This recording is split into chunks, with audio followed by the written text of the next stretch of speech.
ఓసారి దిశ కరెంట్ అనేది ఒక నిత్యావసరం, అందరికి అత్యంత అవసరమైనప్పుడు కూడా ఊర్లో నేను చూసేవాడిని.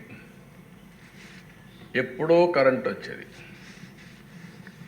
ఇమ్మీడియట్గా సైరన్ కొట్టేట అందరూ పరిగెత్తేవాళ్ళు. ఎందుకో మోటార్లు వేయడానికి. వీళ్ళందరూ మోటార్లు ఆన్ చేసేవాళ్ళు, సగం కాలిపోయేటివి. ఆల్ ఆఫ్ సడన్ అన్ని మోటార్లు ఆన్ చేస్తే లో వోల్టేజ్ వచ్చి మోటార్లన్నీ కాలిపోయేటివి. నాకు ఇప్పుడు కూడా నా కళ్ళల్లో జ్ఞాపకం ఉంటుంది. 2011-12 ప్రాంతంలో నేను పాదయాత్ర చేశాను. నడుచుకుంటూ పోతుంటే రాత్రి 12 గంటలు 1 గంటకు ఆ ప్రాంతంలో నిజామాబాద్లో ఒక ఊర్లోకి వెళ్ళాను. దారిలో పోతా ఉంటే రోడ్డు మీద కూర్చొని చలిమంట వేసుకుంటున్నారు. జనవరి ఫిబ్రవరికి అంతా మీకు ఐడియా ఉంటుంది.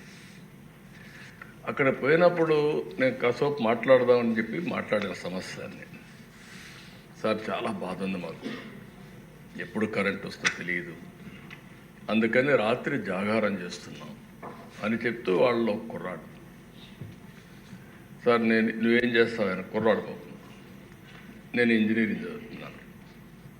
ఏంటా ఎందుకు వచ్చావు అన్నాడు. సార్ మా నాన్న జీవితం అంతా కూడా పాపం నా కోసం చదివించడానికి కష్టపడుతున్నాడు. ఎవ్రీడే వచ్చి ఇక్కడ ఉండేవాడు మిషన్ వేయడానికి. నేను హాలిడేస్లో వచ్చాను, కనీసం మా నాన్నకు ఒక 2 రోజులు రెస్ట్ ఇవ్వాలని నేను ఇక్కడికి వచ్చానని చెప్పి. అప్పుడు నేను అడిగాను, ఏంటి ధైర్యంగా ఉన్నా అంటే, లేదు సార్ భయం వేస్తూ ఉంది, పేపర్లో వస్తున్నాయి, పాములు గరుస్తున్నాయని, చీకటి ఉంటుంది, పంప్ సెట్ అయిపోయినప్పుడు పాములు గరుస్తున్నాయని, భయంగా పోయేస్తుందని నాకు కుర్రాడు చెప్పినప్పుడు నేను చాలా బాధపడ్డాను. ఇలాంటి సంఘటనలు నా జీవితంలో చాలా చూశానని చెప్పడానికే ఈ విషయాలు చెప్తున్నాను. ఈరోజు నేను గర్వంగా చెప్పగలుగుతాను, 9 గంటలు డే టైమే వ్యవసాయానికి కరెంట్ ఇస్తాం, దాంట్లో అనుమానమే లేదు. అయితే ఇది జరిగే మునుపు ఇవన్నీ 1995 నేను చూసిన సంఘటనలు చూశాను. తర్వాత కూడా వ్యవస్థను నేను ఇక్కడ మీరందరూ గుర్తుపెట్టుకోవాల్సిన 3 విధాలుగా మీరు చూస్తే, నా అనుభవంతో అంత నువ్వు కూడా నేను రాజకీయాల్లో ఉన్నాను, కానీ కీలకంగా ముఖ్యమంత్రిగా ఉండి నిర్ణయాలు చేయడం, పబ్లిక్ పాలసీ ద్వారా ఏ విధంగా ముందుకు పోతా చేశాం. ఫస్ట్ టైం నేను 95లో ముఖ్యమంత్రి అయ్యే నాటికి నేను చెప్పిన సినారియో జరుగుతూ ఉండేది.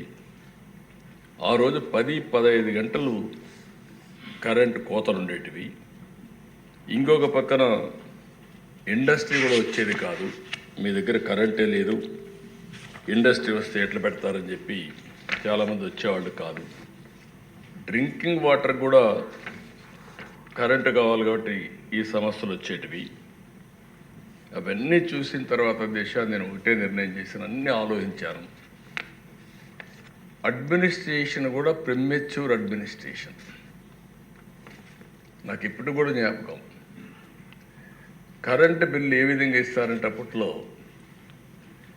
ఒకడు మన ఇంటికి వచ్చి మీటర్ రీడింగ్ తీసుకుంటాడు, అక్కడి నుంచి నేరుగా ఆఫీసుకు పోయి ఆ మీటర్ రీడింగ్ ఒక ఆడిటర్కి పంపిస్తారు, అవుట్ సోర్సింగ్ ఏజెన్సీ. వాళ్ళు బిల్లు రేజ్ చేస్తారు, మళ్ళా డిపార్ట్మెంట్ తీసుకొచ్చి బిల్లు మన ఇంటికాడ ఇస్తారు.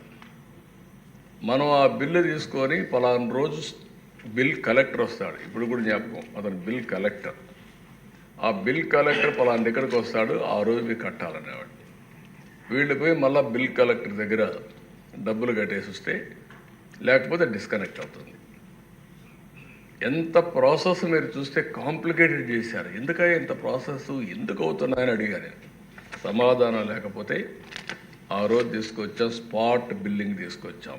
బిల్లు తీయడం, అక్కడే ఇచ్చేయడం, కట్టేయమనడం. ఈరోజు మీరు బిల్లు కూడా అవసరం, రిమోట్ దీంట్లోనే మీటర్ రీడింగ్ చేసి నేరుగా మీకు మీ ఎస్ఎంఎస్ పంపిస్తే నేరుగా బ్యాంకులో కట్టే పరిస్థితి వచ్చింది. అలాంటి రిఫార్మ్స్కి శ్రీకారం చుట్టిన పార్టీ తెలుగుదేశం పార్టీ అని చెప్పి కూడా నేను చాలామంది దేశాలను నేను ఫస్ట్ టైం